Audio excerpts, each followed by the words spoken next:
My name is Raina. I married John, a former colleague of mine, when I was 28. John was raised by a single mom, Sandy, so he wanted us to live with his mom after we got married. I was fine with that and decided to quit my job. On my last day at work, my colleagues bid me farewell, and I moved into John's family home.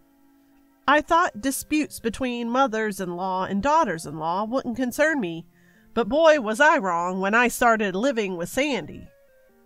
"Welcome, Raina. We're an open family here." Sandy greeted me warmly, and I liked her initially, but the niceness was short-lived. If I cooked, she'd say, "Yuck! This is terrible, Raina. You can't cook." "Oh, sorry. I say whatever comes to mind."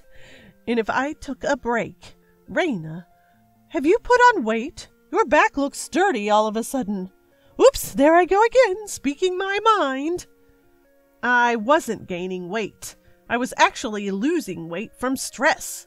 Sandy seemed oblivious to the stress she was causing me. "Hey, Raina, you look awful. Dark circles under your eyes, and you shouldn't let yourself go because you're married.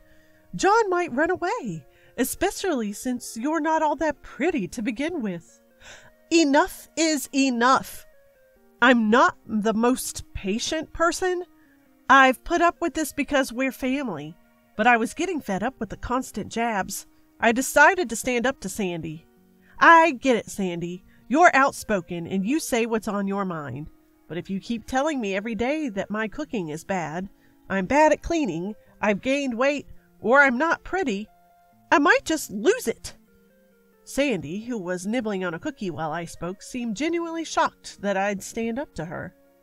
After a pause, she sighed deeply, clearly displeased. "Oh, I was saying these things for your own good, Raina. It makes me sad to hear you talk like this. I thought of you like my own daughter, so I don't hold back. If you're that sensitive, you won't be able to handle what John does either." "Huh? What are you talking about?" With her chin raised, Sandy swiftly retreated to her room, leaving me puzzled by her cryptic words. I had a sense that John was hiding something from me. Sandy, never one for keeping secrets, was terrible at hiding the truth. From that day on, whenever Sandy made snide remarks, I started responding with phrases like, "That's hurtful," or "I find that offensive." As if to get back at me, Sandy began dropping hints about John's secret little by little. I can see why John would do something like that. John's business trips have increased a lot since we got married. I wonder why. One day, I couldn't take it anymore. Sandy spilled the beans. "Raina, you're so sensitive. It's understandable that John would stray." "You just admitted it." "What?" Sandy feigned confusion as I shoved my phone in her face. "I recorded our conversation. This will be evidence of John's infidelity. I'm planning to divorce him and seek damages." "What? No way! I might be mistaken." "No. John has been unfaithful. I have plenty of other evidence, too. I intend to divorce him and get a nice sum from his affair partner." Truth be told, I didn't need Sandy's admission.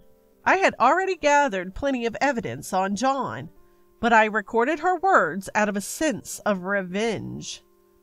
When it came to divorce negotiations, playing that recording, John had him exclaiming, "Mom, why?" Sandy shrunk in her seat, mumbling apologies. And so my marriage to John came to an end after just a year. We consulted a lawyer, and it was agreed that I'd receive financial compensation from both John and his affair partner. I also knew the day I would be leaving this house full of in-laws. Sandy might lack common sense, but her son John was no better. After our divorce, he was planning to marry his affair partner, Zaria, and had the audacity announced that they, including Sandy, would be going on a honeymoon.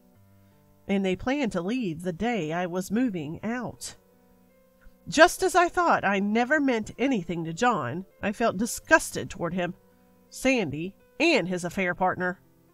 Before my moving day, Zaria had no qualms about coming to the house. She would hug John, spread out travel magazines on the living room table, eat the food I prepared, and then leave. Is her skin made of steel? I wondered. Sandy wasn't just unkind to me. She treated Zaria the same way too. But Zaria didn't seem to mind. When Sandy said, "Wow, you really caked on the makeup today.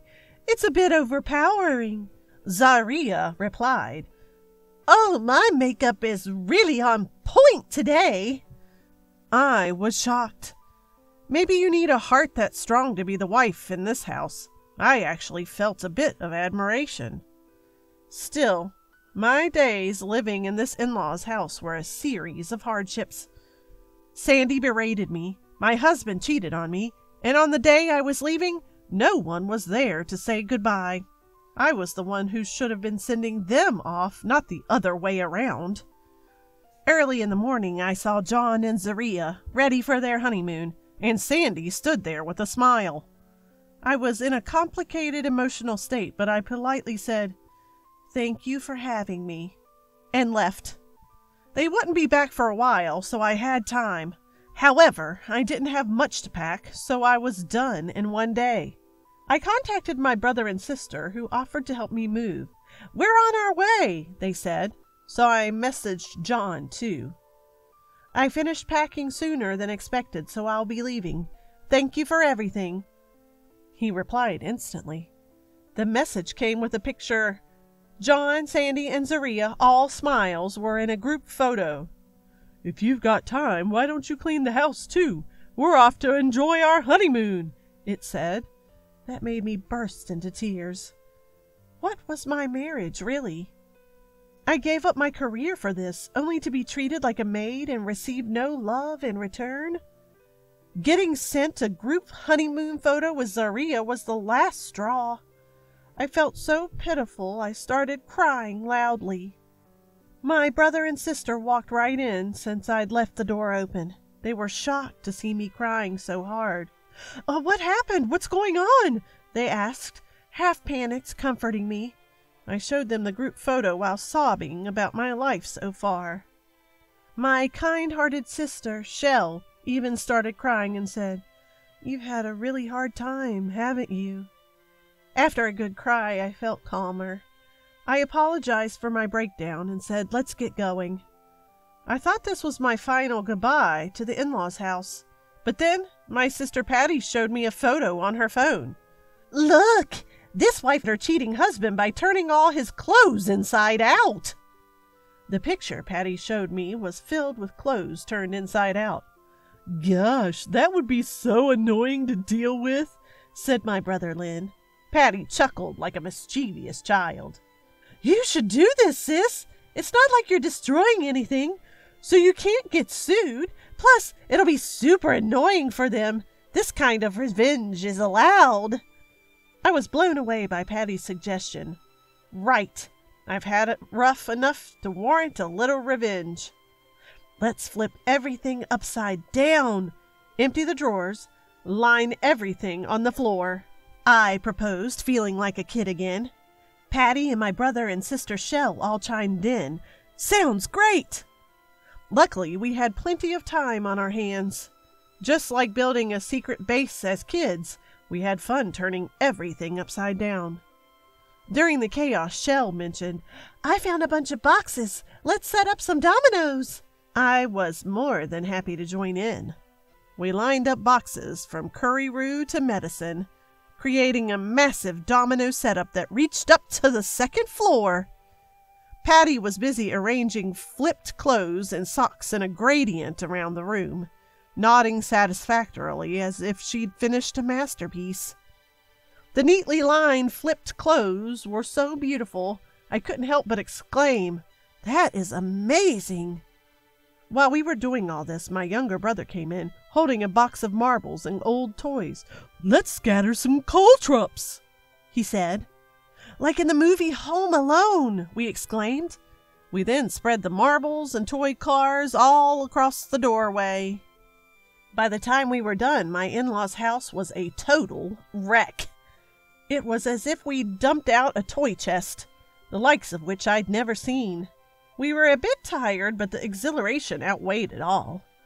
Feeling accomplished, we took pictures from every angle to commemorate our handiwork. In that dreaded in-laws' house, the only reason we were able to make some positive memories was thanks to my younger brother and my sisters. Not to mention John and his crew, who conveniently went on a ridiculous honeymoon for a long weekend, also contributed. Of course, when John and his gang got back from their honeymoon, we received complaints, but I totally ignored them. John and his family no longer matter to me. Besides, I had just moved to a new place and was busy adjusting and job hunting. I eventually found a new job, and although I occasionally remembered the pain John and Sandy had caused me, those memories faded away after a while. Meeting a kind man at my new job who accepted me as I am and starting a new relationship also helped me escape that painful past. But 3 years after divorcing John, my peaceful days, filled with a rewarding job and the love from this gentle man, were disrupted. A message arrived from John. I had moved on and found love with a man named Gerald, who proclaimed he loved me, Raina, from the moment we met. We got married, had our first child, and were busy with the joys and challenges of parenting. To be honest, I had forgotten all about John. When I left the messy in-laws' house, I was so caught up in my little revenge scheme that I forgot to block John's messages. Curiosity piqued. I opened a message from John and found he had sent me a picture. But it wasn't some happy group shot. The picture showed the in-laws' house, a total disaster zone. "Raina, it's hard to believe it's been 3 years since we divorced," the message read. "Time flies. My new wife may be young, but she's utterly useless around the house.